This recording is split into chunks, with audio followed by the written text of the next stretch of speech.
transitions program. Thank you very much for your presence today in our discussion. I hope that all of us can learn and discuss together. By the way, we are using bilingual method, so if you prefer to discuss in Bahasa Indonesia, please choose Japan language. I'm Amalia from Perludem. I'll be moderating the discussion for the next hour and a half. I'm wearing a blue shirt as my support for the Blue Shirt campaign that launched by friends in Myanmar to demand freedom for more than 3,000 detainees. So together with us, there are 4 speakers to share their information and perspective. First, Mr. Lawi Weng. He is a Myanmar journalist. He is a former journalist at the Irrawaddy, Myanmar national media, and he is now working with the AFP, Agence France Presse, or French press agency. Then second, our ANFREL friend, Mr. Tharindu Abeyrathna. Tharindu is a resident officer at the Asia Network for Free Elections or ANFREL.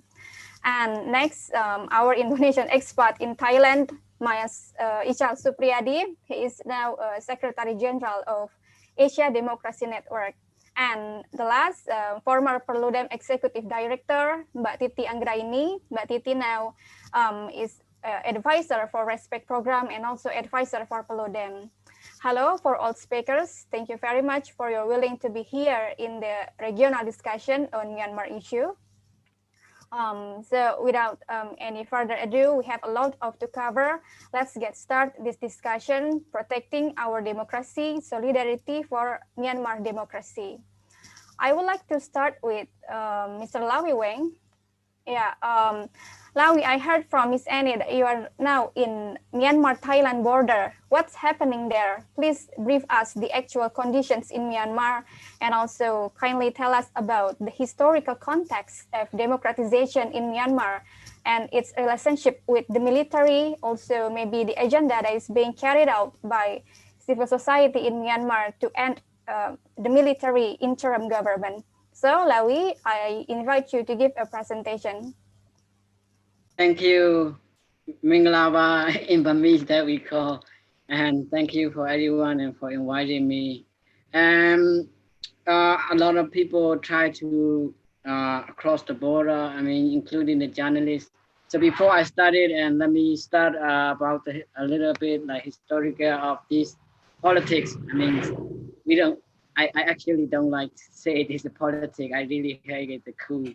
And so we had a political reform in 2010. That is the ex of the military general U Thein Sein. So at that time, I even wanted to tell about me a little bit too, because of I exiled the journalists that working for the Irrawaddy that I stay in Chiang Mai.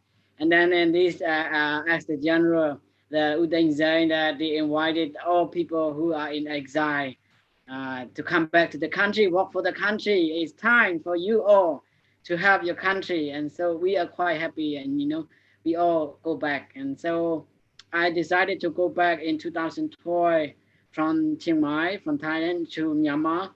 I still remember this in November. So the Irrawaddy also started the office in Rangoon, like we had a small office. So this is the first time that we start to walk inside the country we call our motherland.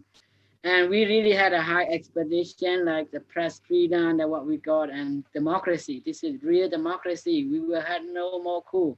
So we started U Thein Sein government in 5 years. How I work, I'm working very hard with the. We had a reform, but there are still armed conflict in the ethnic area. So I'm traveling a lot at the ethnic area where they're fighting. They allow the journalists to travel at the conflict area. Even the military, you ask the general U Thein Sein and the military, they are one force. They are one force, and they are very united. And so the military did not want to make you trouble. At a journalist, you can travel and you just show your press card. I wanted to go this conflict area. I am journalist. I need to get information, and they let you do. They let you travel. I travel a lot in conflict area, like in Northern Shan, Karen, Kachin, and So, you know, like this is like I really fear is the democracy. I mean, like I got a press freedom and I got my freedom to write, and so they don't make you trouble. So let's say this is 5 year time of the military government ex the general Udeng Zeng, and then when the NLD became like a civilian government after 2015, they win the majority vote. They become the government, like all the people in the country are happy, you know, they they voted the person who they wanted. So now we got it like a civilian government at the NLD. So when the NLD became the government, like we fear, we had two government in one country. One is the military government, and then another is the civilian government. This is the NLD and Aung San Suu Kyi. So this is they began it to start it like crack down a little bit with the journalists, because you know they are different, not at the similar to the Udeng Zeng, and they don't like the NLD, but you know a lot of people are supporting the NLD, but so they know majority people are supporting the NLD and Aung San Suu Kyi, so they don't want to make trouble. So I keep traveling again to the conflict area. So I was arrested in 2017 on September. That's it. I think the first time the journalists think the reform, they come to crack down the journalists. And so me and other two, the reporter from the DVP, Democratic Voice of Burma, so arrested. So this is under the civilian government. I feel really bad. I never expected, you know, they were arrested me and other my two friends, like civilian government were arrested. I mean, of course the military arrested, but they are like one government, NLD government and the military. So I arrested. I never expected this one. I say again. So after this, we understand. Many generally understand the army could make you trouble anytime. So but we are keep walking under the NLD government. So in this election, 2020 election, so I still inside the country. I covering about election. I in my hometown in Moon State, we call in the southern part of the country, southern part of the Myanmar. So they had a like election campaign and they're doing quite good. You know, it looked like I really fear it's a democracy, you know, ethnic party, political party. They did election campaign, and they did it too. And then the military party, we call the USDP, also they did it. They're doing quite well, and we are quite happy to see this type of environment. And then during election, I really, some people informed me about what is the NLD doing, and so I had some information, but many journalists did not say this type of word. There are some type of what we call fraud of the election. Some NLD needed to admit this one. I even fear this. If NLD did not admit this one, the military will make a problem. So as soon as finish the election, and then USDP, the opposition party, come up this issue of the NLD cheating or whatever, they complain about this, and then I believe it. The NLD will sit in the meeting with the military and to solve this problem. But instead of sitting, to deal with this problem, and then they come out with to start with the parliament, and then the army come out the coup. I never expected like the army will have a coup. Army will deal with them like dialogue. That's where I think it. Before the military had a coup, even I talked to the spokesperson of the NLD, Mongyo Uangshin, what he think. We had some interview, of course, but I also had some conversation with him. He really, he did not believe that the army would take a coup. But after 2 days, he was arrested. It's really sad. So the problem with now is the army playing with the election fraud, cheating. and then NLD did not sit a meeting with the military. So now when it had cool, now we all lost this. I mean, hope. I mean, why we lost it hope is like we all we went back to the country. We had really high expectation. Even some of my friends, they had a kid in Thailand. You know, they had a school like their kid is like 2 grade, 3 grade, and they in Thailand, and they brought it back to Burma study. They reset a new life in Burma, study in Burmese school again, and now like it's cool. And then people have to live in the country now, but of course they cannot live it yet. Maybe they try to come back to Thailand again. So you know, like they lost their hope and their children, what they are going to do, and so now all my friends, I mean not all my friends, some of my journalist friends, they try to cross the border.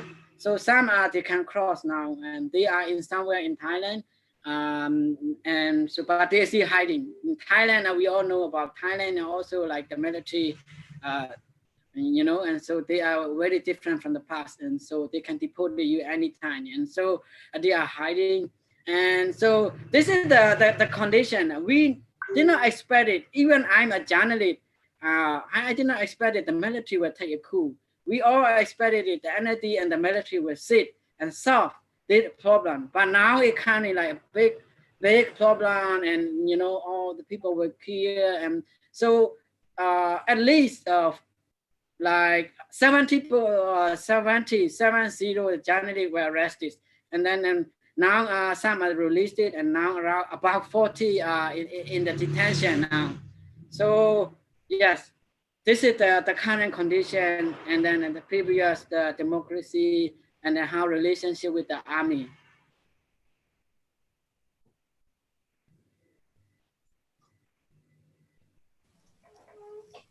Yeah, okay.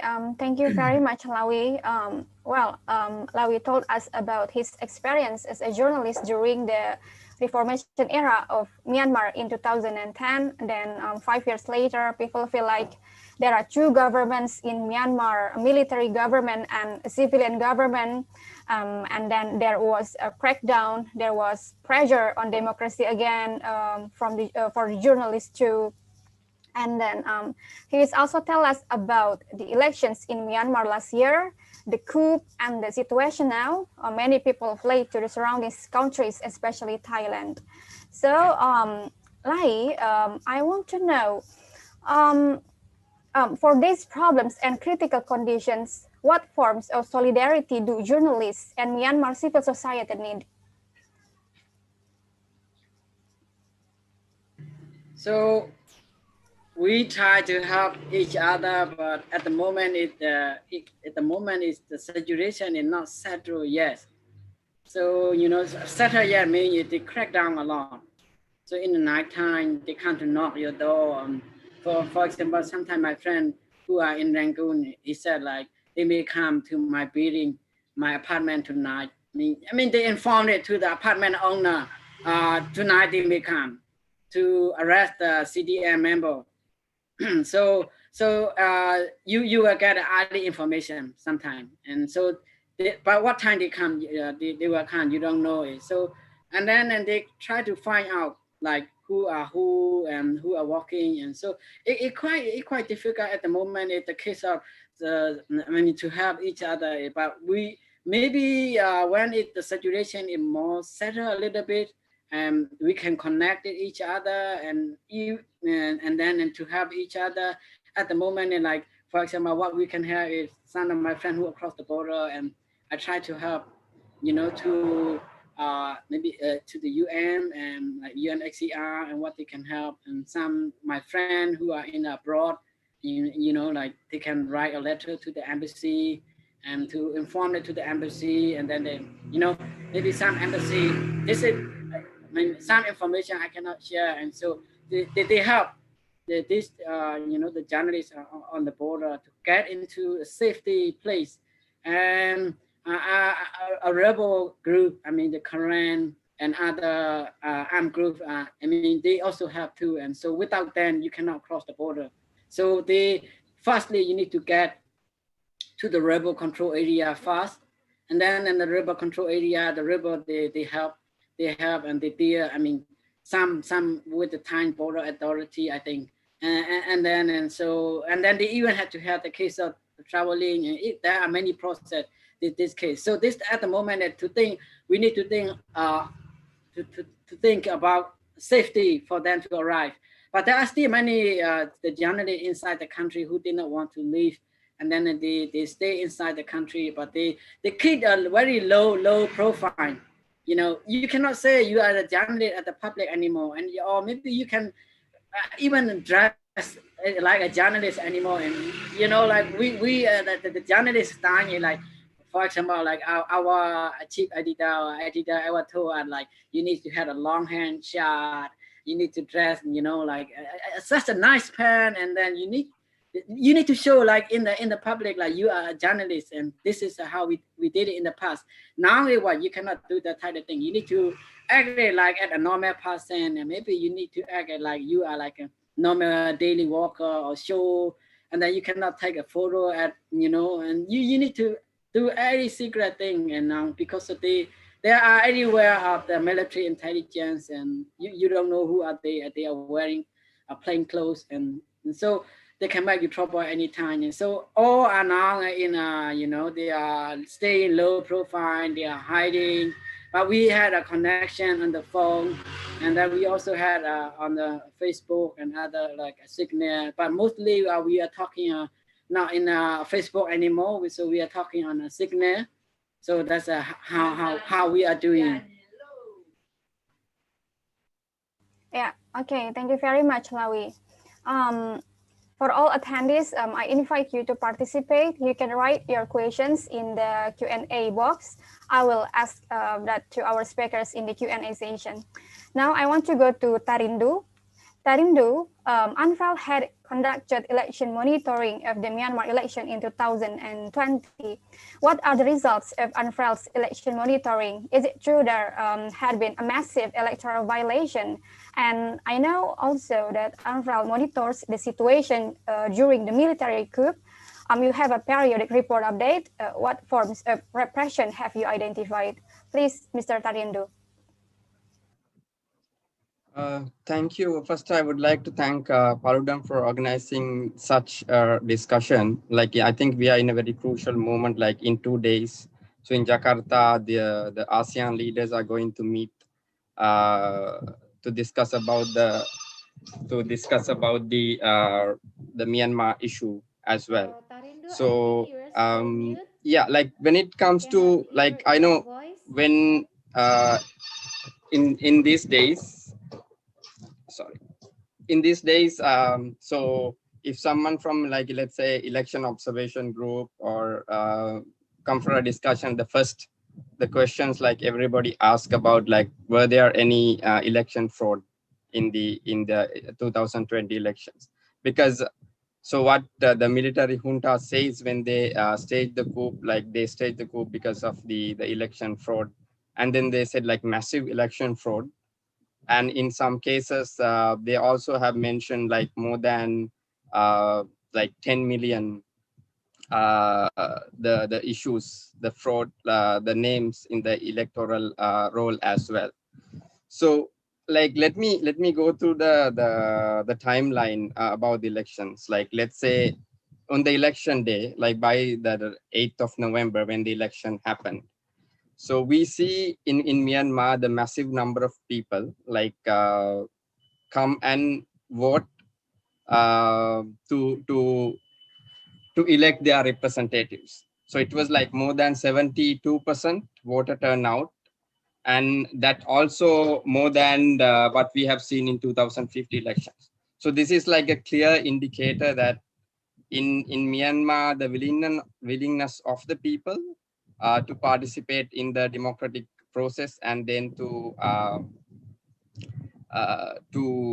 elect their representatives. What happened with the coup? So the junta right now robbed the votes of the people who actually went to the polling stations to cast their ballot.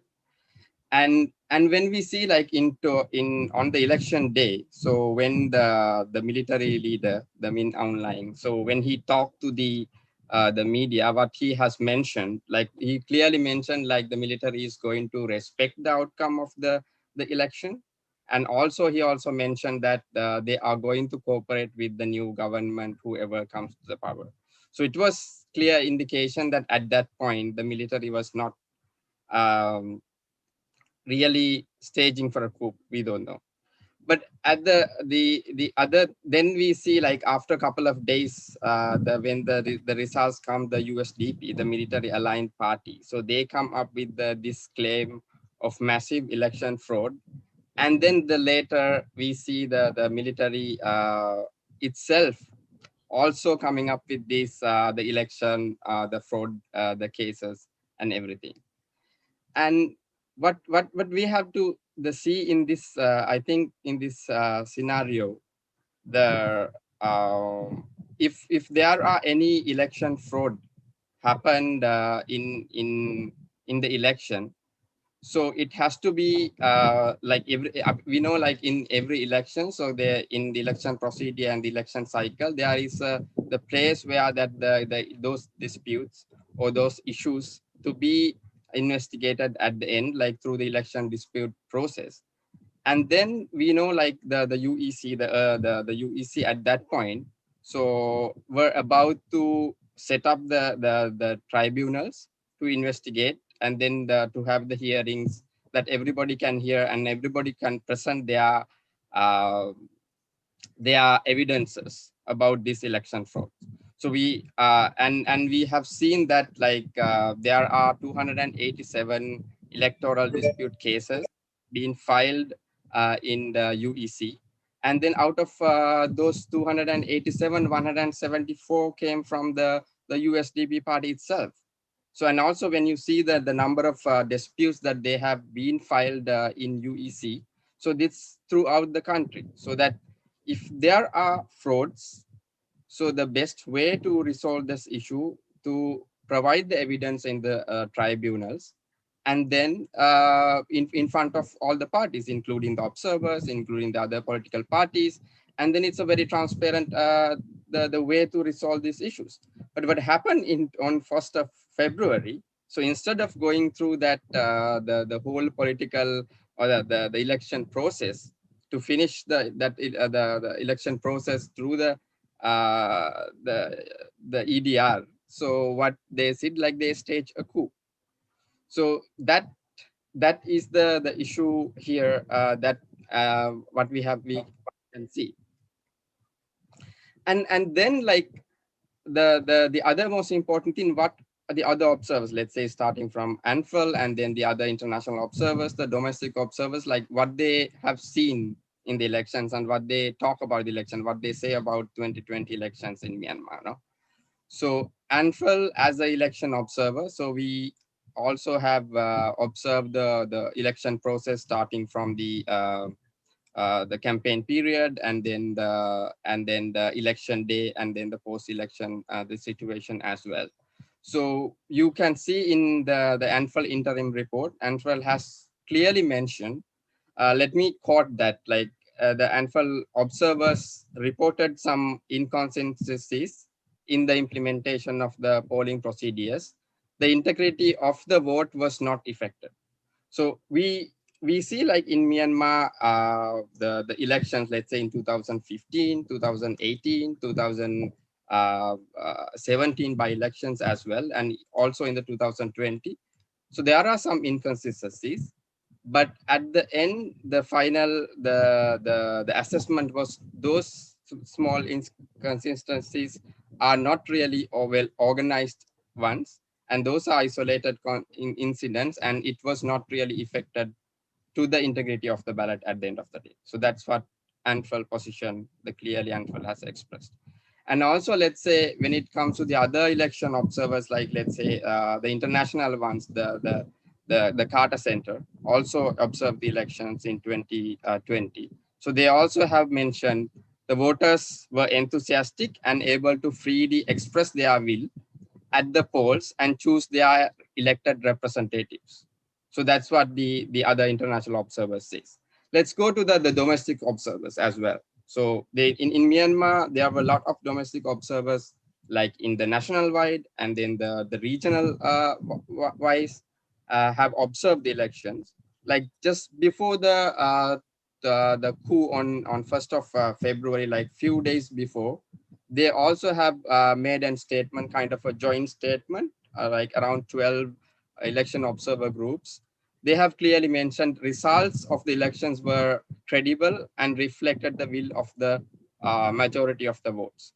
So now we are clear, like we have seen that what international observers have mentioned about these the elections in Myanmar, and also what the domestic observers have said about the about this so-called the voter fraud. Like there are no like perfect elections anywhere in the world. Of course, there are room to improve, but at the end of the day, the most important thing is those the whether the election at the end of reflect the will of the people.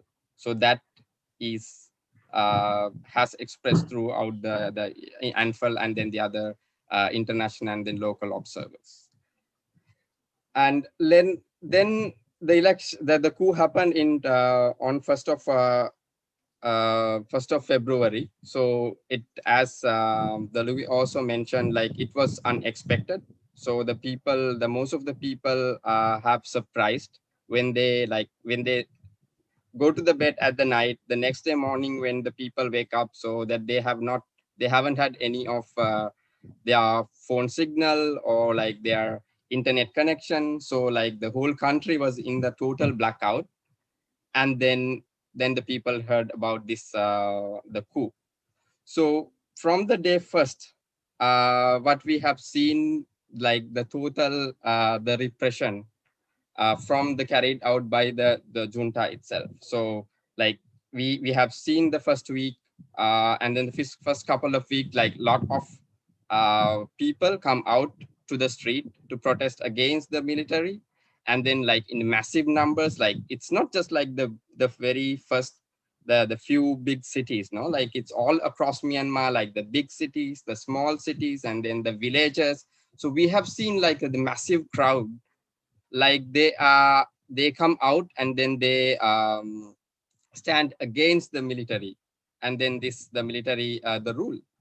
And then later in the days, so we have seen the crackdown has started, and then the violence against the people have started.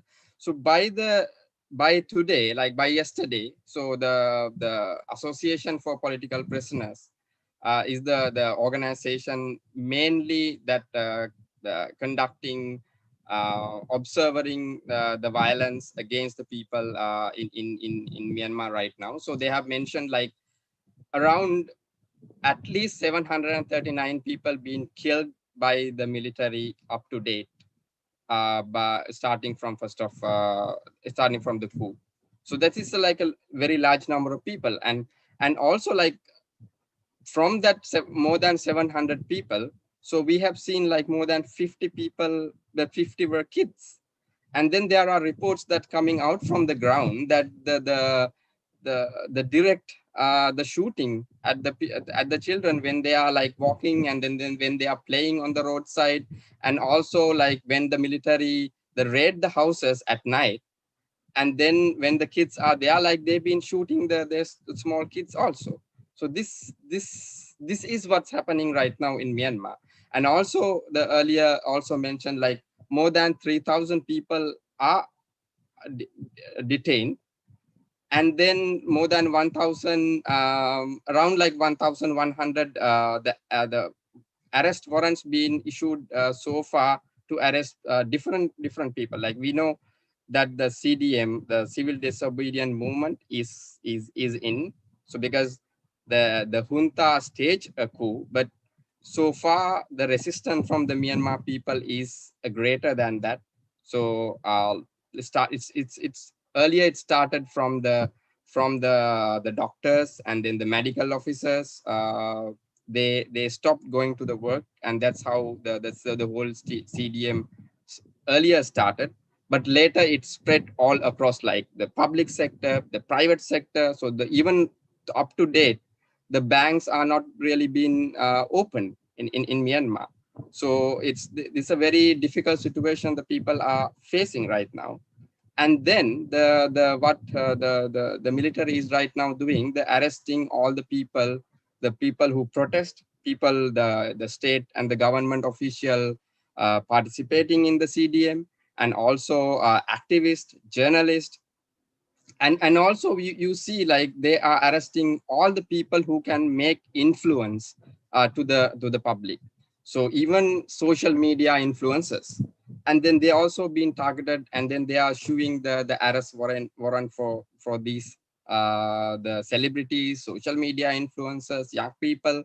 So that's that kind of repression that we can right now see in Myanmar. And also not that, and also we have seen the massive attacks against the medical and relief of teams. So there are shootings to the hospitals. And also we have seen some of the video footages coming from Myanmar, where like when the ambulance go in the road, so they stop the ambulance, drag all the people out, and they are beating these the medical people. And this is somewhat of situation in Myanmar. So let's also move on to the how the whole flow of information is controlling by the junta right now.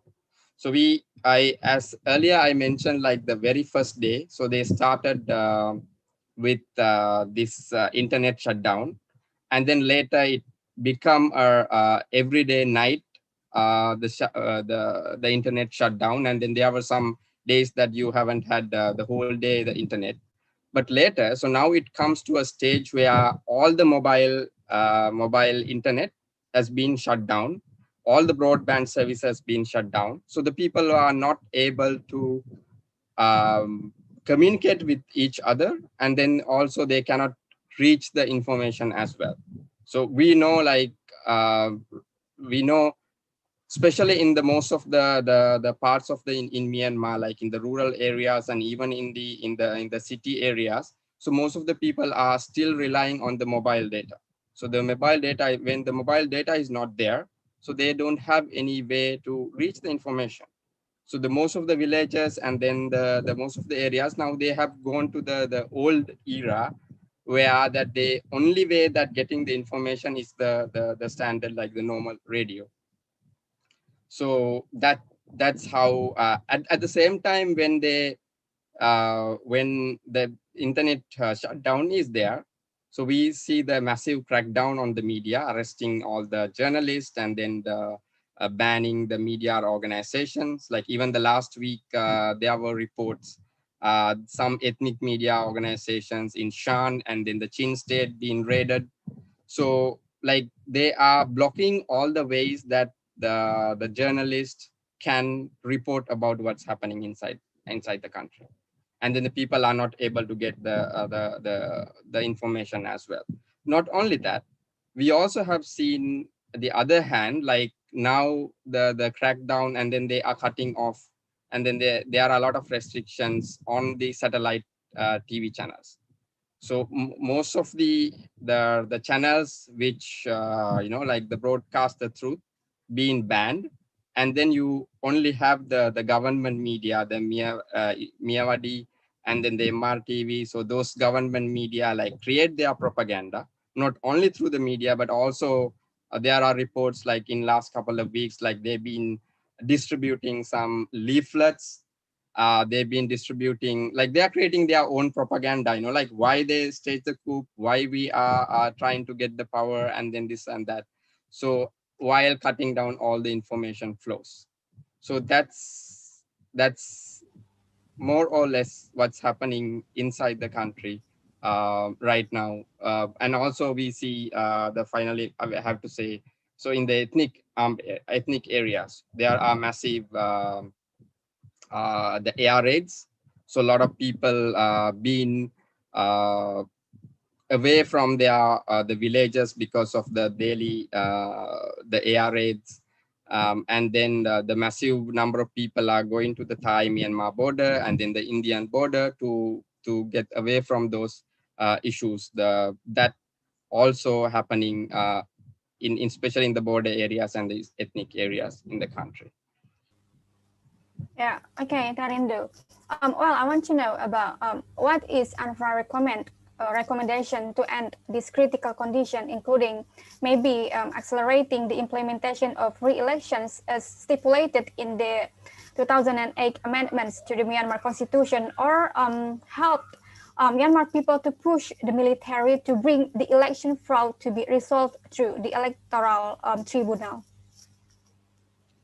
Yeah, so right now the whole the attempt, like the process, the electoral, that process being scrapped off by the military. So like now they appointed new UEC, and then also we see in the state media they've been announcing the some propaganda, like the numbers, like this much electoral fraud happened in this township, this and that. So what we also have seen, so they are trying to create the sentiment among the people and then try to convince the people the electoral fraud happened, that's why we took over the power, something like that. And and and and also right now we see in the within the country, like there are now new national unity government being formed, and then this unity government also been they announced the earlier also the represent, like elected representatives, like they also have mentioned they have the abolish the 2008 constitution, because like the Myanmar people now, they also I think feel that the 2008 constitution is the constitution that always hold the power. So they actually demand for beyond the 2008 constitution, because if the 2008 constitution comes into power again, so it is going to be another similar type of situation.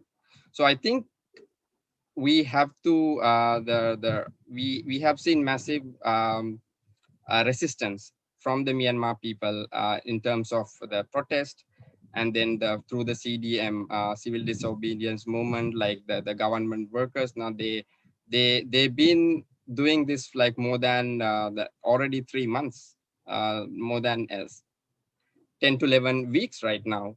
And then what we have seen, the less response from the international community. So I think now as earlier also mentioned, like now in 2 days, the in ASEAN, the leaders also going to talk about this issue. So is as international community, as a regional community, and then also the civil society, what we have to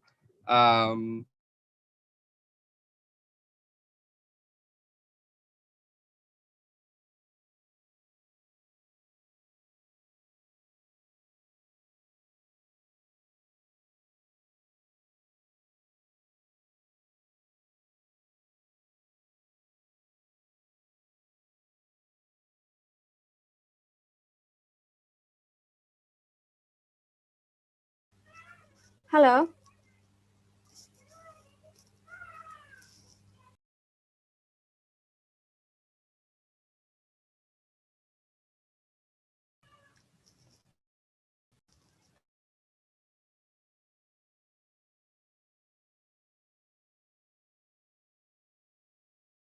Hello.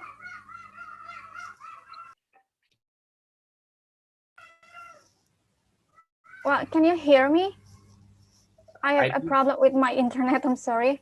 I think Tharindu connection is lost, Amel. Oh, okay. Okay. Tharindu was leaving the room. Mel? Okay, Mbak Titi. Well, I thought that my internet that has a problem. Okay. While we are waiting for Tharindu to come back, I think we have some point for from Tharindu. The first is indeed there were several elections violations, but the main principles of an honest and fair election were still fulfilled. Quite a lot of voters also participated in the last election. There were many election observers there, and if the military and some parties judged there were many violations, then bring it to the tribunal. The second point is the forms of repression that ANFREL identified are violence against protesters, even children. There are also detention, attacks to the medical assistance. They are also shut down the internet, banning critical media, and blocking the street. All elements of society in Myanmar do protest, although many of them have fled to the border. Thank you very much, Tharindu. Now we are moving to Mas Ichal Supriadi.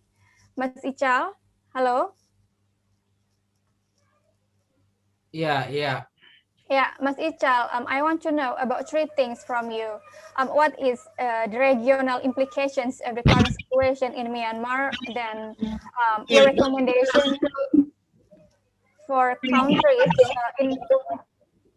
in Southeast Asia to impose democracy. Yeah, there is some noise.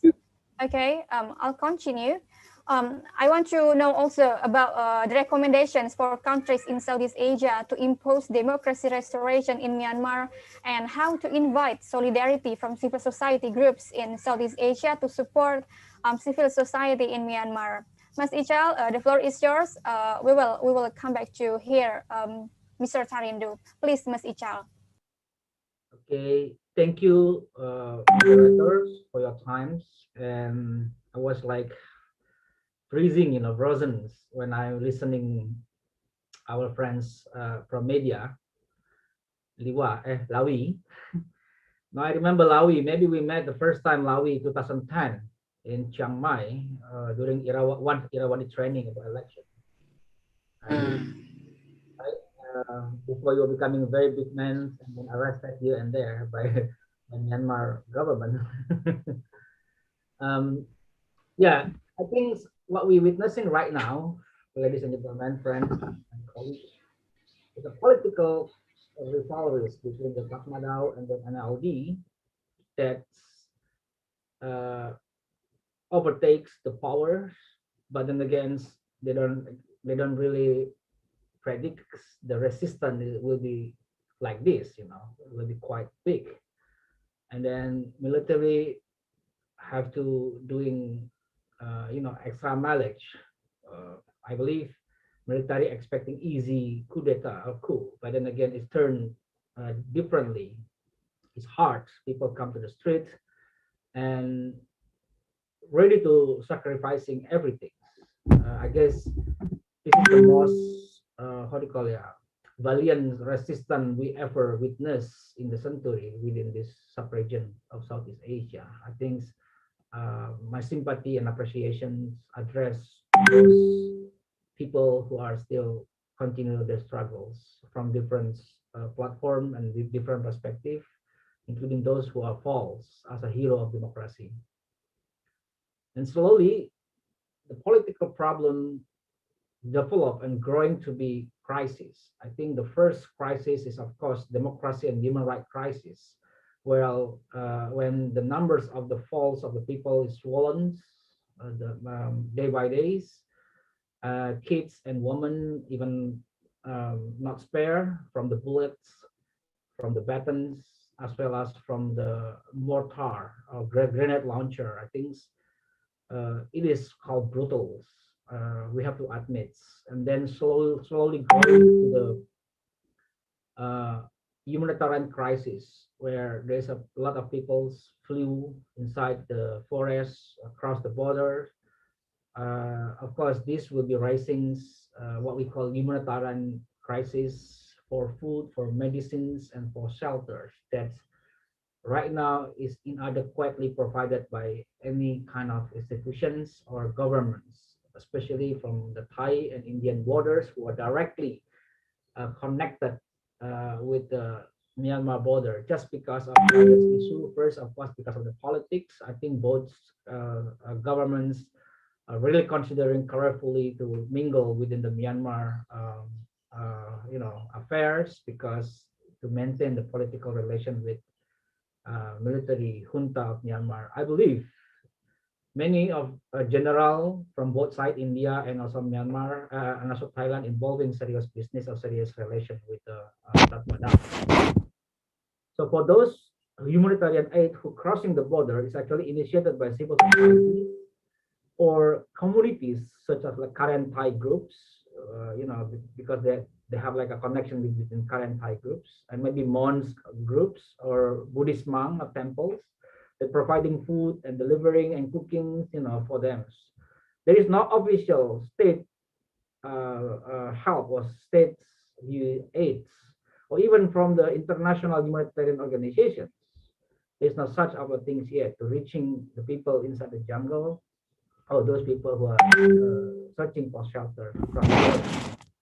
So this is the reality. The political turned to be the human right crisis, and then turned to be humanitarian crisis. And soon, if the ASEAN fails or any other international institution or bodies fail to address the conflict and peace immediately, I think we are now walking on the cliff that maybe increase the insecurity and could be destabilizing the regional security as well, especially if the ASEAN talk doesn't bring any kind of a good signal that can make Tatmadaw to stop aggression and violence and attack and all those committed by now. Everybody knows if Tatmadaw is not standalone. So of course, in many international arena, Tatmadaw receiving political support or harvesting political support from China and Russia, especially in the UN bodies. I think we heard frequently the Beijing or Russia is signaling support for them, and in reality, China and Russia are also providing equipment, expertise, experts, and also training for the Tatmadaw. Not yet to mention India. Many of the weapon equipment actually is imported by India or supplied by India. So that's why I think we have to bring India in these surfaces. We can just not let India stand alone, because the two largest country in the world, China and India, play in this business. So this is bringing to the context of ASEAN. What can ASEAN do? Because I think a lot of expectation, no negotiation with junta, reject the junta, let's bring NUG, recognition of NUG. But then again, I can really feel how the pressure of the ASEAN right now, especially, it's not the time to point the finger who is right, who's wrong. But then again, I think the highest priority now is how to stop violence happening every day now, how to pursue by soft or by a little bit pressure to the Tatmadaw to stop the killing first.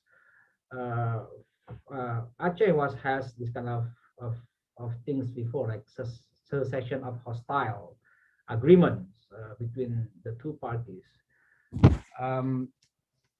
But the implication is quite huge.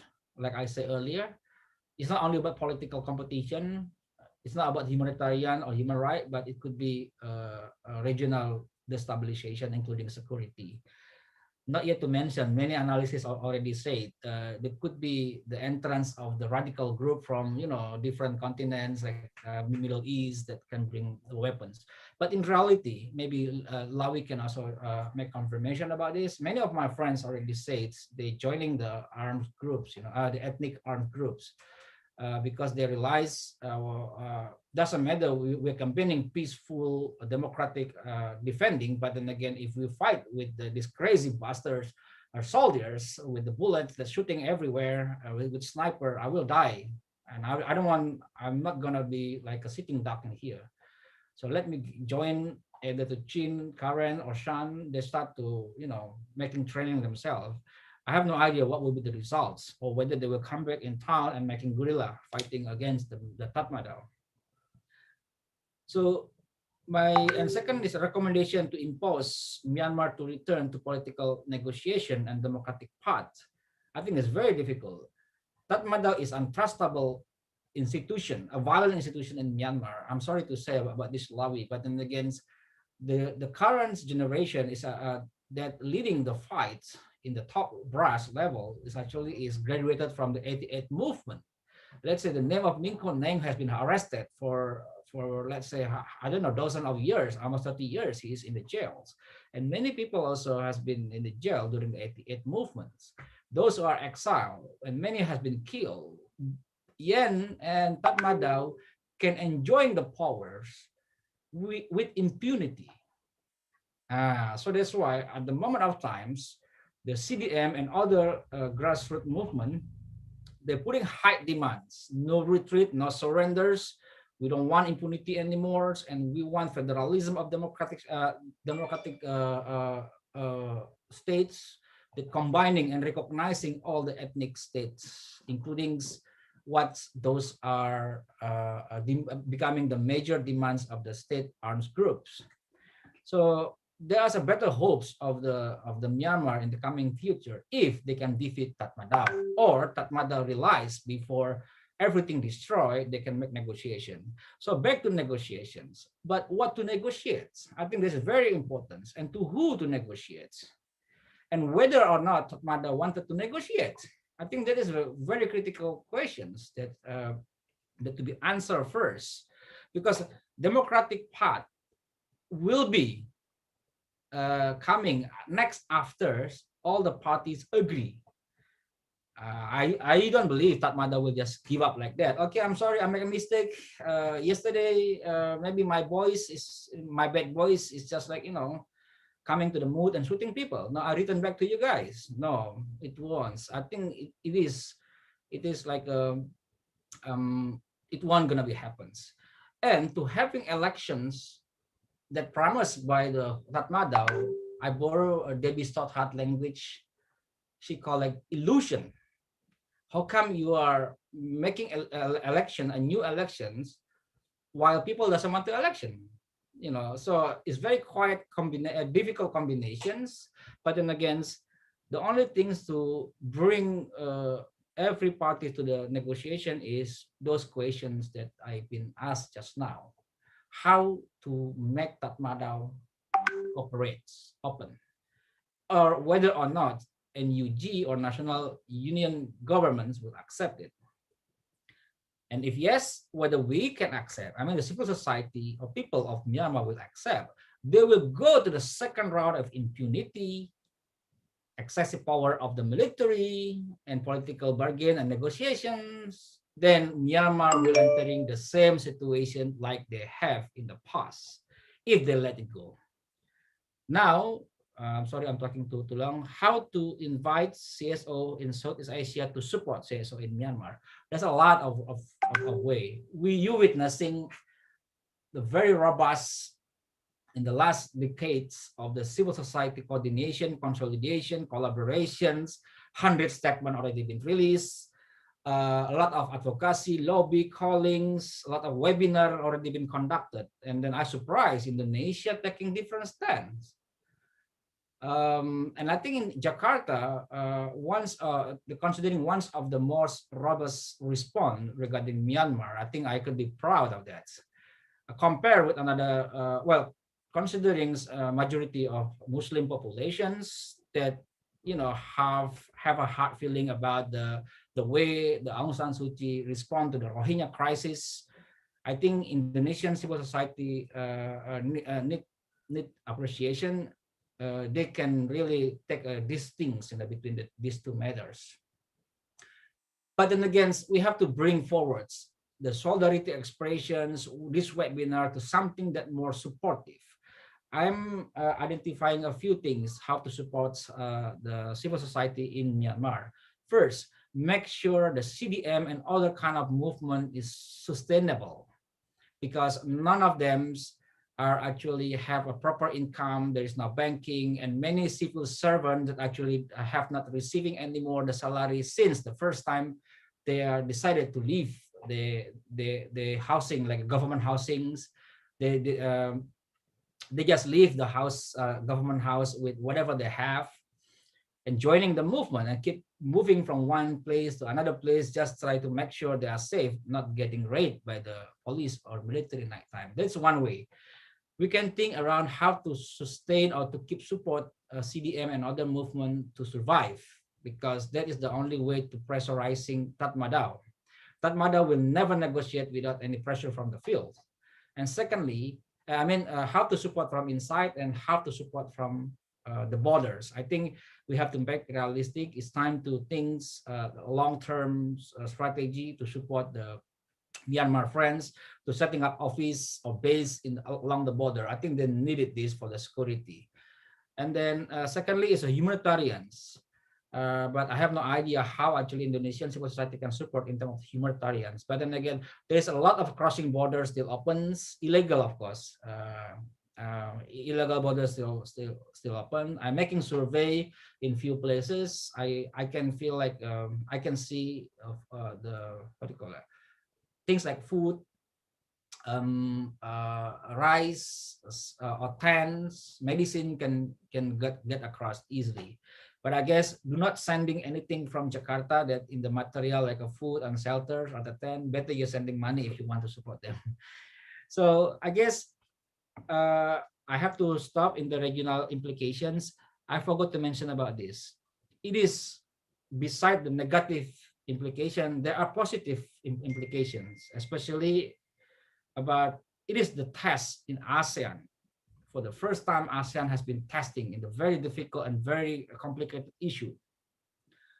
If the ASEAN can pass this excellently, so I think it will be giving more maturity and then establishment of the ASEAN in the coming future in response to similar cases like this. Test of the people solidarity. We've been demonstrating, we've been seeing the test of people solidarity, because so many our friends right now still fighting. It's not because the government support, it's just because people support another people, friend to friends.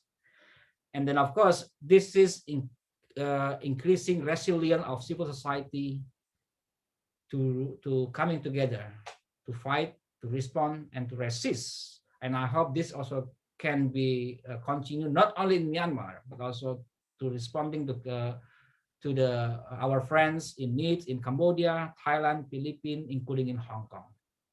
Thank you so much. I return back to the moderators. Yeah, thank you very much, Mas Ichal. I got 3 points from Mas Ichal. First is the implications of the military coup is, of course, humanitarian crisis. There needs to be assistance to many people who have fled to other areas. Assistance with food, money, and shelter is needed. And then second implication is security. There are several countries involved in backing up Tatmadaw. So the countries involved must be advocated. There is also fear of increasing violence in the region, especially in the ethnic states. Besides, there is also positive implications for ASEAN that Mas Ichal mentioned. It gives maturity for ASEAN countries to face this problem, to respond together, to defend together our democracy ecosystem. The second point is negotiation is needed to impose democracy restoration in Myanmar. And the third is collaboration, advocacy, lobbies, series of webinars to support Myanmar is also absolutely needed. We must help with humanitarian aids like food, shelter, and money. Thank you very much, Mas Ichal. Then before I go to Mbak Titi, I want to invite again Mr. Tharindu. Mr. Tharindu, maybe you have something to continue because you have a problem in internet before. Please, Tharindu. Yeah, sorry, I got an issue with my internet earlier. So I was explaining actually about so we have seen in last couple of months, like the many things have evolved in Myanmar, like in the politically as well. So we see the violence by the junta, but also in the other hand, we see there is the committee from the representative from the Luthos, and then from there we have seen now the national unity government has been formed. And but when the thing is like even the Ichal also has mentioned, so like when it comes to the negotiating table or when we the advocacy like things, so we should we should inform the other governments and then the civil society and all. So not only the junta or not only the military, if let's say the ASEAN, like only if they only invite the military, so that is not the way to negotiation to carry forward. No, so that that has to be invited the other parties, other political parties, including the national unity government, and then there should be a like not just one way political dialogue. It has to be like more the multiple ways of political dialogue at the end of the day to resolve this issue. And also when it comes to the 2008 constitution, what I was saying, that so now the most of the people in Myanmar does not believe in the 2008 constitution. So we have seen the people being, like they reject the 2008 constitution because they think that like if the same constitution continue in Myanmar, the same thing will happen again and again, because that they have experienced how the junta get the power through 2008 constitution, and also and they continue suppressing the people. So I think the way forward is to create a new dialogue, to get a new create the whole new political dialogue in Myanmar, like with all the stakeholders, like the national unity government and also the other ethnic the political parties and then the other ethnic communities, to create like sort of restore the whole political system in Myanmar, instead of like just going back to the old era where that we have seen the military has power all the time upon everybody. Yeah, okay. Thank you, Tharindu. Another point from Tharindu is in negotiations, we have to tell our government to negotiate to help Myanmar. And it is important that we need to don't just invite the military to discuss, but also political parties, national unity government, ethnic communities in the dialogue. So just make sure that the process we are pushing is inclusive as possible. So we are now come to the last speaker, Mbak Titi Anggraini. She is my mentor. Mbak Titi, Indonesia was once the reference to Myanmar democratic transitions. We were having successful transition. The military was willing to return to their barracks. But we heard another story with Myanmar. Could you tell us about lessons that we can take for those countries? Should the military be excluded from politics and government in order for us to have a healthy democracy? Then I ask you also to give recommendations for all stakeholders in Myanmar to end the military interim government, including maybe accelerating re-election or something. Please, Mbak Titi. Thank you very much, Amel, for your kind introduction. Hi everyone, my name is Titi Anggraini. I'm working together with Perludem, Association for Election and Democracy. I think all the measures point already delivered by Mr. Lawi and Mas Ichal and also Mr. Tharindu. But I would like to, maybe I will talk about in more general, but it is very important to raise awareness for Indonesian civil society and also Indonesian stakeholders, since you may know that mostly all the participants who are join our webinar this afternoon came from civil society groups and also from election organizers. So many election organizers commissioners join today's this afternoon meeting. So maybe they also can learn from what happened in Myanmar and then come up with a very good approach to make a better organizing of better organizing of Indonesian elections. I have a simple presentation to make my presentation more effective. Okay, so I visited Myanmar for the first time in 2015. I also observed the first election after the democratic transition era in 2015. I came there supported by Institute for Peace and Democracy, and also I went there after the election. I went there twice. I went there one time before the election and one time after the election. I can say that I saw the beauty of democratic transition process in Myanmar when I visited Myanmar in 2015.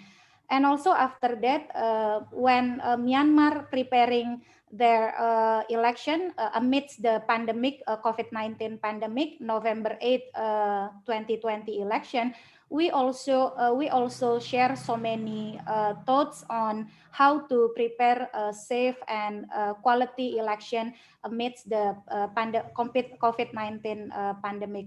So I can say that I never imagined that there will be a coup in Myanmar after the elections. Right now, I joined the Solidarity for Myanmar Democracy campaign conducted by ANFREL. Since that Perludem as a member of ANFREL, I need to point out that hijacking people's votes brutally and arbitrarily is unacceptable. I support and stand in solidarity with the people of Myanmar in defending their votes and democracy.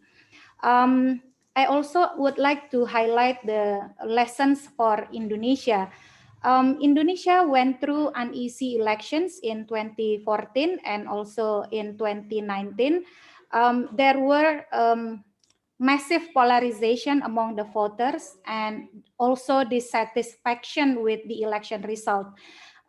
Fortunately or luckily, we were able to get through that condition even though it wasn't smooth. Reflecting on the current condition in Myanmar, dissatisfaction with the election result is not justification for taking over legitimate and constitutional power. If the electoral dispute resolution system is ineffective, it becomes a challenge to continue to make improvements in regulation and strengthen all the aspects of electoral democracy, all the aspects of electoral governance, because democracy does require patience to continue to defend it. If not, fascism and authoritarianism will take over. So it's maybe a classic quote, yeah, but because elections are a competitive activity, it is very important to be ready to win as well as ready to lose. So many recommendations highlighted by previous speakers. I think the challenge now is how we are in Indonesia do a concrete action and follow up on those recommendations. I also read the recommendation from the Q&A section that maybe we can discuss later on. Reflecting the reform process in Indonesia in 1998 and then followed by first election in 1999, the difference between Indonesia and Myanmar was the reform of military reform in Indonesia initiated not only from the external factors or external groups, but also initiated from the internal of military institution. So there's a willingness from the internal elements in military institution to start the reform.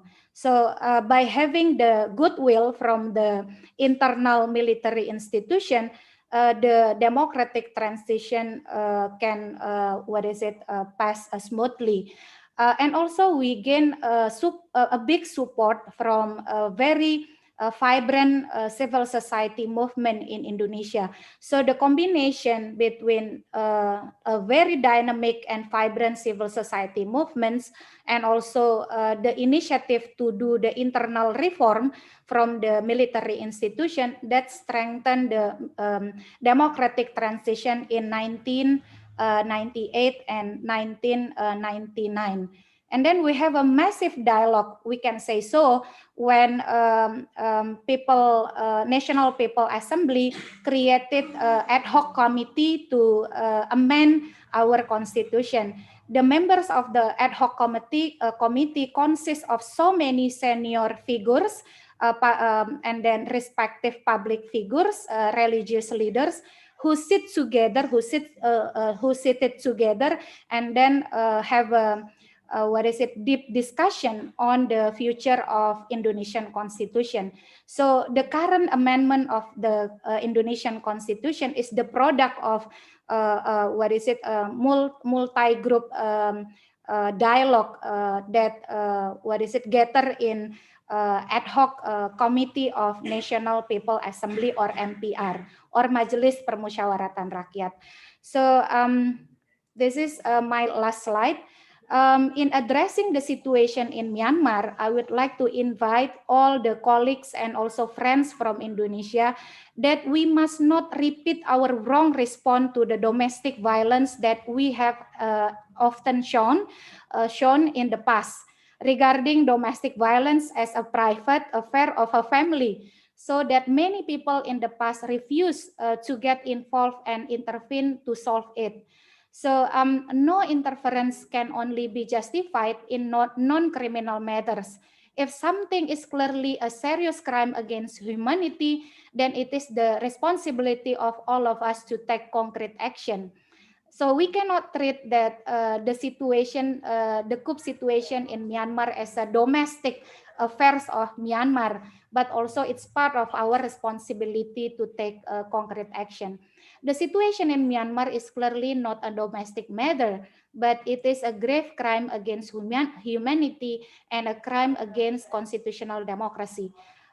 International groups, especially for the civil society movement in Indonesia, must show a concrete solidarity with the people of Myanmar, especially the victims of the brutality of the coup by the military.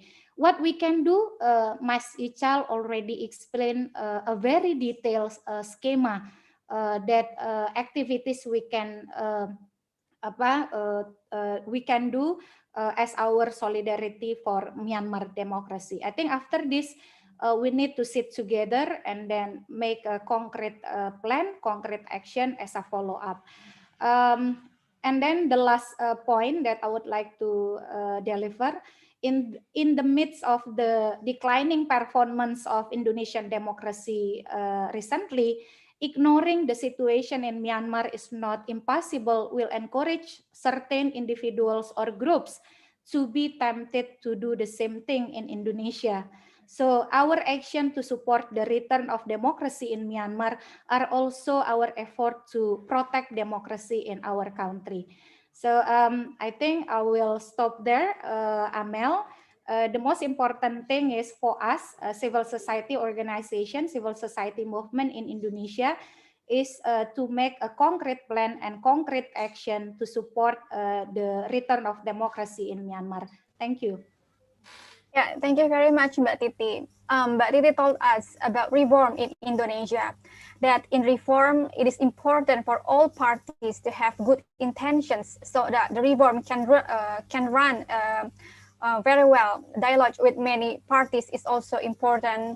Then there are some solidarity recommendations from Mbak Titi that we all can take a part. There will be concrete actions that we need to discuss together for Myanmar after this discussion. Thank you very much, Mbak Titi. In this room, we have Mbak Eni. Mbak Eni is from Journalist Association in Indonesia. Mbak Eni, maybe you have some comments on how the journalists in Indonesia see the condition in Myanmar. Please, Mbak Eni.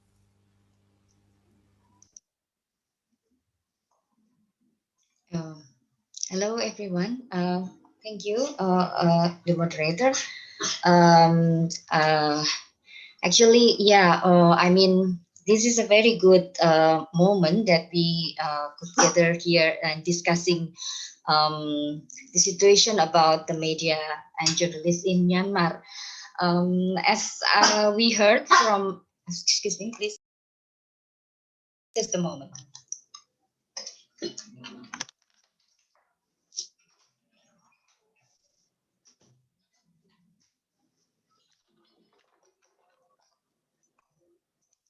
am having a domestic problem.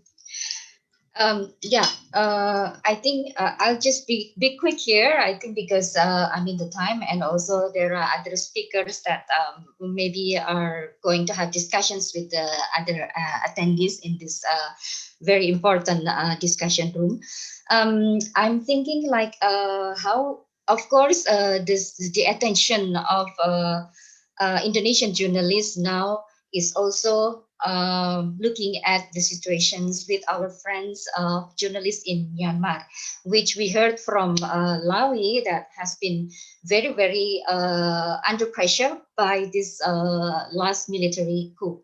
And I am thinking maybe what we can do to support journalists in Myanmar is, if we look back in the history, there were before 2011, when Myanmar is still under military regime, there are many exiled media from Myanmar which is operated in other countries like in India or in Thailand, which provide access to information for the people in Myanmar, and also bringing information from Myanmar to the other countries. So I don't know if this, maybe we could discuss here with Lawi here. I think he knows the best. Will it this kind of idea or this kind of situation could also be done again in these emergency situations? Because what we need now is, we could not just doing nothing, and we should keep. I mean, we should keep bringing information inside Myanmar to the outer world. But the journalists inside Myanmar could not work, as we know, as well, we heard already from Lawi. How we can support this? If the journalists, with, of course, with a very, with a very, we should think about their the protection of their safety. Of course, the first priority is their protection, but they need to keep working and bring information, maybe to the media organizations or the media that operates in the bordering area of Myanmar, which could then deliver this information to outside world, and also maybe broadcasting it and then send the information back inside Myanmar. I think there are many media operated in these ways during the military regime before 2011. If this is an idea that we could maybe think to realize, it's a good start to discuss the real or the concrete effort that we can support journalists in Myanmar. I think that's from me. Thank you. Okay, thank you very much, Mbak Eni, for the commentary. We should not doing nothing by any mention. As journalists, journalists can deliver the information about conditions in Myanmar to the rest, for all of the world. We are going to have Q&A sessions. In the Q&A box, there are some comments from Lisa Bruton. For those looking, okay. Mbak Lisa informed us that before we start this discussion, there has a discussion that organized by major civil society organizations in Myanmar and other Asian countries, CSO, to pressure ASEAN to recognize the National Unity Government at their ASEAN Summit on Saturday, to open also the borders of the country for humanitarian aid. And then from Sri Nuryanti, I agree with Om Ichal that negotiation will be very hard as the military and the society are not at similar bargaining position. I think every country have to respect the Phnom Penh Declaration on ASEAN Treatment on Human Rights issue that has been signed on the year 2012. Maybe it gives another pressure for ASEAN to give response to Myanmar. Okay, I'll invite Lawi to respond to the commentary. Hello, Lawi. Yeah, maybe you have a comment to respond this comment. Yeah, please. Sorry, which comment? I did not get it. Yeah, okay. From Lisa, Lisa, well, I think Lisa say that there is a discussion to pressure ASEAN to recognize the National Unity Government at the ASEAN Summit on Saturday. Do you think, this is also my question, actually, what's your opinion about the National Unity Government that at their ASEAN Summit on Saturday, whether the ASEAN have to invite only the junta militer, or they also need to invite the National Unity Government? We have to think on both sides with the military mental, their mind. So now they decided to join the summit at the ASEAN. So if we look at the decision to join is they may decided to listen from other ASEAN country who were there then, of course the other ASEAN country were there then not to, to stop the violence and, to make a negotiation. And I think that's it. This is just my idea. And so the army may have this idea, okay, let's go and to listen to the ASEAN, what they will tell us. And, if we also think like on the other side, if they don't come to the ASEAN table, they may think like we can do whatever we want in our country. And so, we don't go to other country, like, so this summit, we don't need to go. So we have to think on both sides, So now they decided to come. They will be good. One side, if we look at a positive way, because they want to listen the people voice, the ASEAN voice. So let's see this one. But for the case of NUG, of course, even the NUG sent a letter to the ASEAN too about ASEAN should invite NUG, in new government, and because it's quite important to listen their voice and how to solve the conflict and how to make the peace and stability in the country. If you listen on the side of the army only, and the army will say, of course, they cheated in the election, they don't want to sit a meeting and blah blah. They blame. This is just a blame game. Actually, this conflict, they need to sit. The NLD and the military need to sit and to solve. It's not a big problem actually. They just sit in 1 week and then they can find a problem. Just admit it what you did something wrong. Of course, every election are not perfect. So you just admit it as something, and then the military got a deal and they solve. It's very easy. But why they take a coup? So a lot of people are saying like, this is crazy. Why this, So, the army should listen the ASEAN voice, of course. So, and then the ASEAN also should invite it to the NUG and to listen the voice and how to make a peace. And so that's what my idea. Okay, thank you, Lawi. Well, Mas Ichal, maybe you want to respond, Mbak Sri Nuryanti? No. I just commenting to Mbak Sri Nuryanti. So I guess let's open more question. I guess I think I make my remark already. I guess everything is just like open for any kind of interventions, civil society.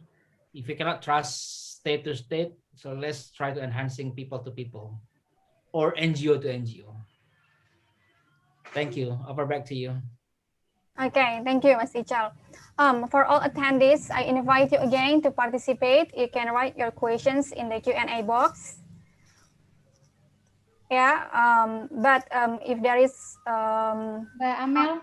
Yeah, but actually, I have a question to Mr. Lawi and Mas Ichal, about the summit on Saturday, and then the visit of Senior General to Indonesia. So, what do you think about the visit of Senior General Min Aung Hlaing to Jakarta? is it better to refuse the visit of the senior general, or the message is to focus on to pressure government of Indonesia to also invite the NUG to join the summit? That's my question to Mr. Lawi and Mas Ichal. Thank you, Amel. Okay, thank you, Mbak Titi, for your question. Please, Mr. Lawi. Hi. Yeah. Yeah, I think yeah. Yes, they should invite the new government. I mean, new founded government. It quite important. Like people in Burma are now, they feel like this is the expectation and this is a new hope at their government. I mean, the new government, and they can trust, and then a representative for them, and then who will help them and who will work for them, and then who will speak and voice it for them. And so that's quite important in you. If you are solving one conflict, you cannot invite only one side and listen in the one side what he say, and then you both. I mean, you should invite it both sides and listen to them. And so even the people in the country will be happy a lot to the ASEAN. I mean, people in the country, like majority, I mean, they will clap their hand like to see if the ASEAN invited the new government and recognize it. Now you will see some of the student leader we call 88 generation. They even issued a statement about the blame and condemn the ASEAN for invited the military, because of just invited only one side and not the new government. And they even said like ASEAN ever acted like they like never listen the voice of the people in the country, and they just wanted to act what they want, and then invited the military, wanted to recognize this military at official government or something like that. So they blame and they condemned the ASEAN. Yeah, okay. Please, Mas Ichal, to respond Mbak Titi questions. Yeah, I think I'm almost in the same tone with Lawi. We have to recognize NUG if you want to bring that way of the Tatmadaw. But the thing is, both sides still claiming as a criminal for both sides. And then, the NUG claim Tatmadaw is criminals, which is actually criminal. And then the Tatmadaw say NUG is illegal. So I'm kind of like supportive with the statement of the peoples of the ASEAN today, which is we try to condemning the Tatmadaw. But then again, inside my heart, I also believe bringing Tatmadaw to Jakarta, that actually putting a lot of risks in terms of the international condemnation or the public civil society condemnations.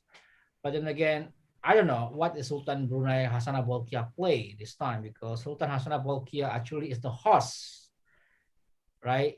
As a chairman of the ASEAN, he's the one who invite the ASEAN leaders, and Jakarta as a venue only. So the venue will be ASEAN Secretariat, which is located in Jakarta.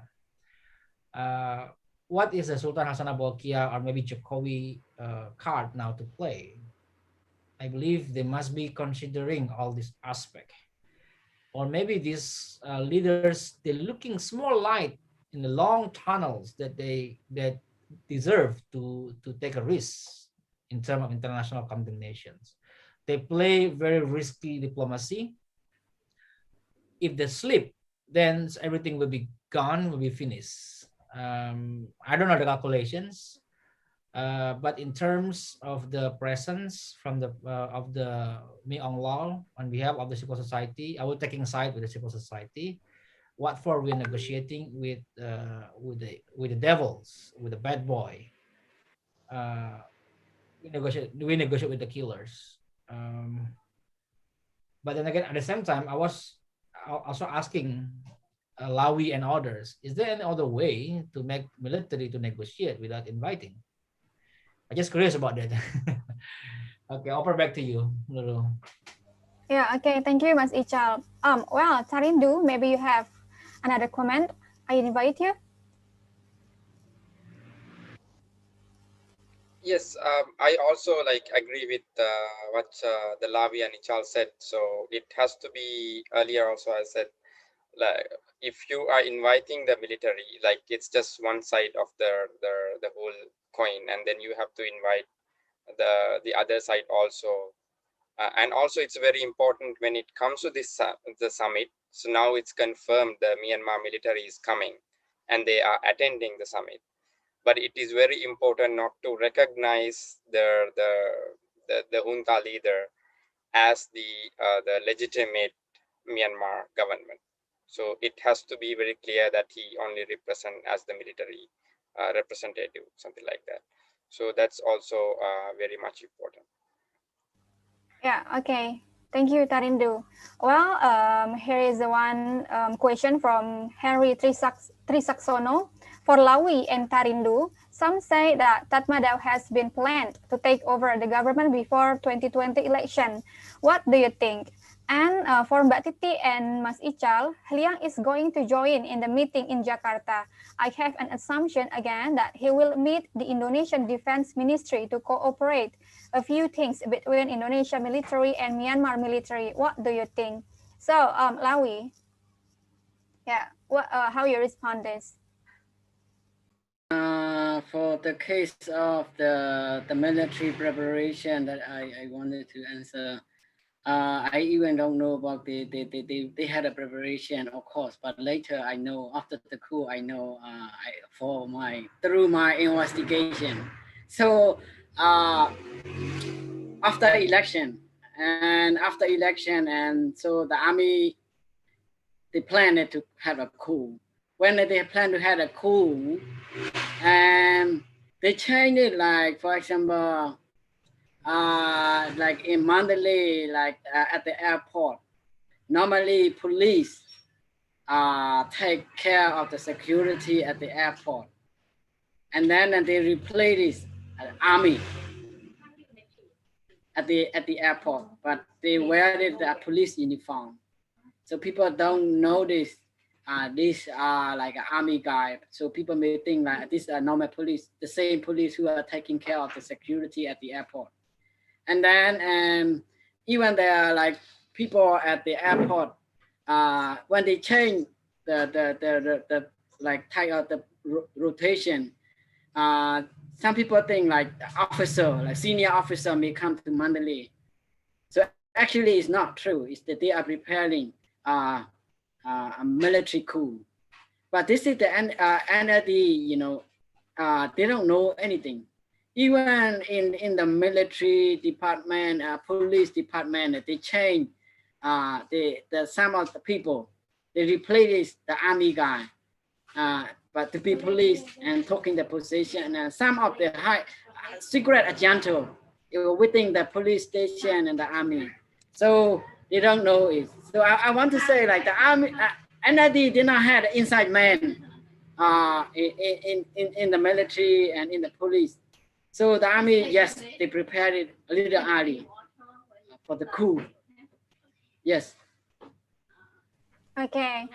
Okay. Tharindu, please respond. Yes, I think it's very clear. Like from the very first day they write the 2008 Constitution, their intention is to keep on power, right?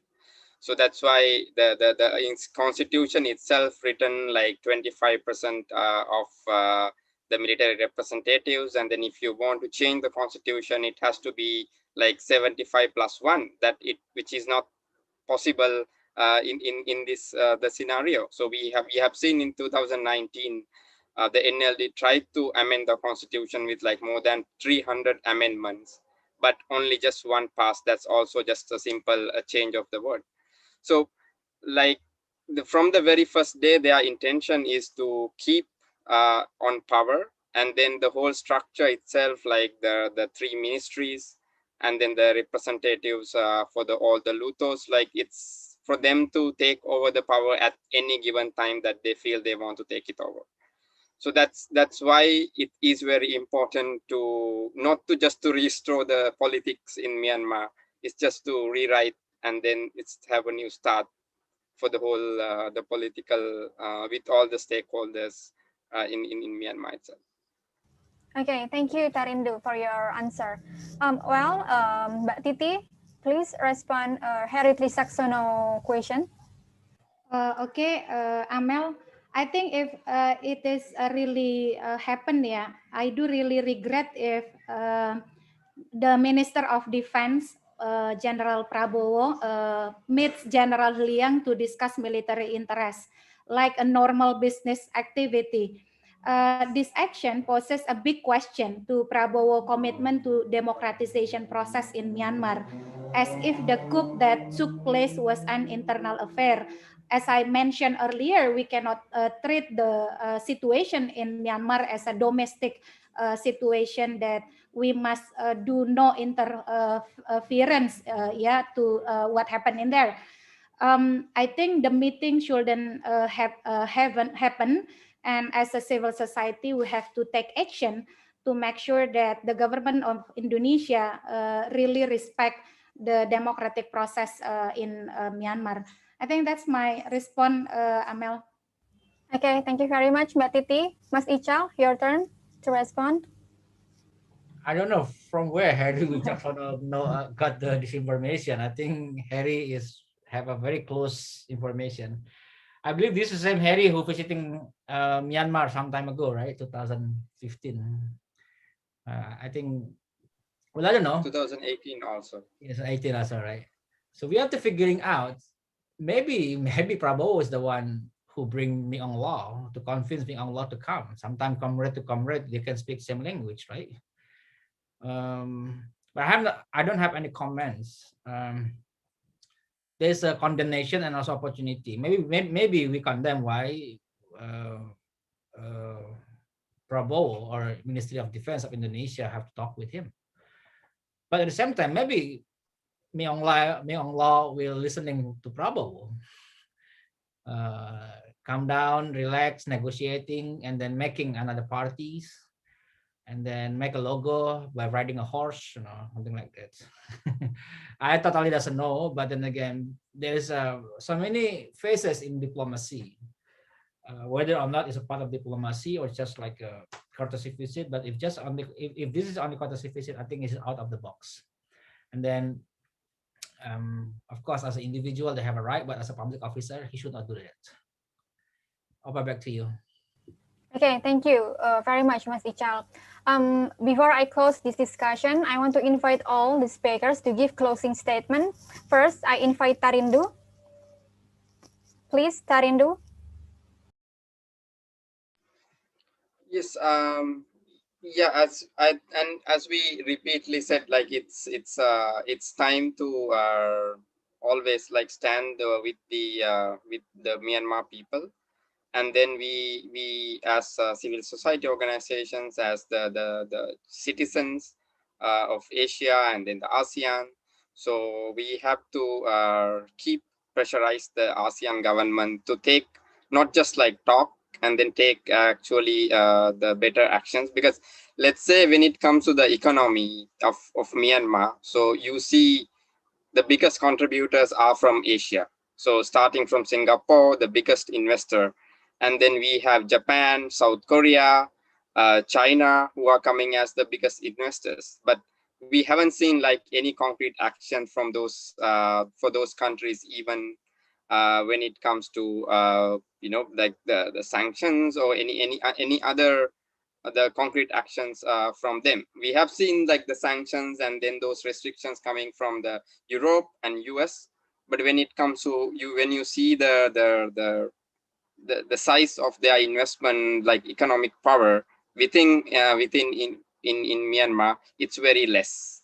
So that's why we need to pressurize, like especially the Asian governments, to take concrete actions. ASEAN also to play a more proactive and then take not just to take the military side, just to take the people side as well, and then invite everybody to the all parties to the table for the negotiations to see a proper end or solution for this Myanmar issue. Thank you. Okay, thank you, Tharindu. Thank you very much. Then I invite Mbak Titi to give closing statement. Please, Mbak Titi. Yeah, thank you, Amel. I think for Indonesian groups and also democracy groups, pro-democracy groups in Indonesia, it's very important to have update on situation in Myanmar, because it is not only about the domestic interest of Myanmar, but also it is about how we defend democracy in regional. It's also our interest to support the solidarity of Myanmar democracy. So I invite all of Indonesian civil society groups to take concrete action for solidarity in supporting our civil society friends in Myanmar. We can do what suggested by Mas Ichal, and also what suggested by Mr. Lawi, and also what suggested by Mr. Tharindu. It's very important to us for us to take concrete action on it. I think that's my closing statement, Amel. Thank you. Yeah, thank you very much, Mbak Titi. Next, Mas Ichal.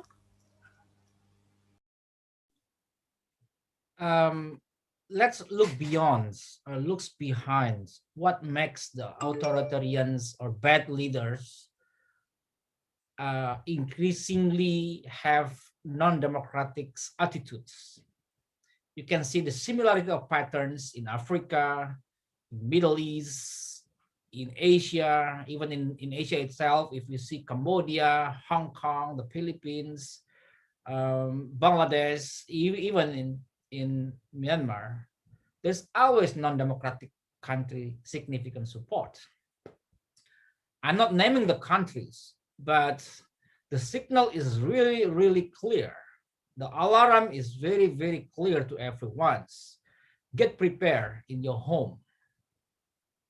We miss so many alarm because they think, oh, it's not possible. Oh, this is only happening in different stories in different countries. Until when we realize it's too late. So if you cannot fighting in Myanmar, please clean up our home. Make sure our parliaments, our military, our business, our political party not infiltrated, or even worse, already sleeping with a non-democratic country. Thank you so much. Yeah, thank you very much, Mas Ichal. I'll move to Mr. Lawi. Please give a closing statement. I wanted to say, like, we don't want to live another, like, we call Stone Age. We're back to the old day. We don't want, it's saying now is the condition, like, we back to the old day, like last 20 years again, you know. So we don't want to live for this. And I really wanted to say to the ASEAN and other countries, you know, including the parliament, like, to help, us, and to convince this military is, you know, to sit with the NLD. And actually, I mentioned already, this conflict is, they just sit and they can solve this problem. They don't have to take a coup, such, and, you know, many people have to die. And, you know, they just make a compromise and they can solve it. But so that it is important, like, to sit down for the two party. And so ASEAN and other country, I really trust, could tell the hunter, you know, to sit down and solve the problem instead of the cracking down the people. And it's enough for the case of the killing the civilian. Yeah, thank you. Okay, thank you very much, Lawi. Thank you very much again for all reflective closing statements. But before I go for closing, I want to publicize that we are opening call for papers for Asia Pacific Journal on Elections and Democracy. This is an international journal that we hope that academics, researchers, civil society, or elections organizers in the Asia Pacific region to contribute their thoughts through this journal. Also, for your information, the journal has a multidisciplinary focus. Therefore, we are accept articles grounded in various fields like politics, economics, law, anthropology, cultural and gender studies, history, and others. If you are interested, please submit it to journal@perludem.org. The manuscript must be in English, not have been published. Submit it as Microsoft Word document with 6,000 to 8,000 words and using the American Psychological Association style. For detail, please visit Perludem website and social media. We are very welcome your contribution. So for closing today's discussion, I think we get a lot from amazing speakers today. Thank you for all the speakers who have been pleased to share their knowledge and views with all of us here. Thank you also to all friends who have participated and discussed together in this discussion. Hopefully we can discuss again in the next discussion. Stay safe, stay healthy. We are praying for Myanmar. We are here to show deep solidarity for all who are fighting for democracy, peace, and freedom in Myanmar, and also in our own country. We need to take concrete actions. May the transitions process bestow a better democracy for all Myanmar citizens. Good day. See you again.